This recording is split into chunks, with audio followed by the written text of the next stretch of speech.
কাছাড় জেলার ধলাই বিধানসভা সমষ্টির আইরংমারা এলাকায় দিনরাত চলছে অবৈধ মাটি খনন ও বিক্রয়ের অবৈধ ব্যবসা।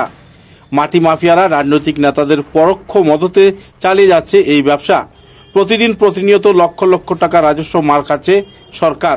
মাটি সরবরাহ হচ্ছে বিভিন্ন এলাকা থেকে, তার মধ্যে স্থানীয় শ্রমিকদের কিংবা এলাকার নাগরিকদের জীবন সুরক্ষায় কোনো পথ দেখা যাচ্ছে না। এরকমই এক ঘটনায় গতকাল রাতে একটি মাটিবাহিত অবৈধ টিপার গাড়ি পিষে দিল এক শ্রমিককে। ঘটনাস্থলে মৃত্যু হলো শ্রমিকের। কি করে শ্রমিক টিপার গাড়ির চাকার নিচে এসে গেল, কেনই বা এভাবে অবৈধ মাটি টিপার গাড়ি দিয়ে সরবরাহ করা হচ্ছে, পুলিশ প্রশাসনের চোখের সামনে দিয়ে এর সদুত্তর দিতে ব্যর্থ এলাকার পুলিশ প্রশাসন, বন বিভাগ এবং রাজনৈতিক ছত্রছায়ায় চলে থাকা দালাল শ্রেণীর ঠিকাদাররা।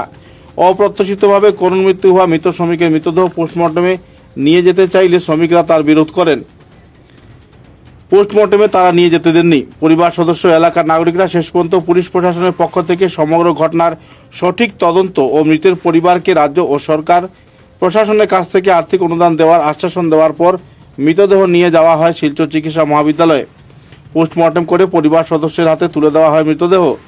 উল্লেখ্য, বন বিভাগের চোখের সামনে দিন দুপুরে এবং রাত্রিবেলা কার অঙ্গুলি হেলনায়, কোন রাজনৈতিক নেতার ছত্রছায়ায় কিংবা কোন দালাল ঠিকাদারের প্রচেষ্টায় অবৈধভাবে সরকারি রাজস্ব মার কেড়ে মাটি সরবরাহ করা হচ্ছে সেটা নিয়ে প্রশাসন মুখে কুলুপ এঁটে বসে রয়েছে। বন বিভাগ এবং বিভাগীয় প্রশাসন, পুলিশ প্রশাসন সবাই যেন অজানা পরিস্থিতিতে চলছে। অজানা সিন্ডিকেটের আর্থিক লেনদেনের মুনাফার মুখে কুলুপ এঁটে বসে রয়েছে পুলিশ প্রশাসন, বন বিভাগ। সে যাই হোক, মৃত শ্রমিকের পরিবারে বিষাদের ছায়া। বাড়ির একমাত্র রোজগারি ব্যক্তির মৃত্যু হওয়ায় পরিবার পরিজনেরা বর্তমানে শোকাহত।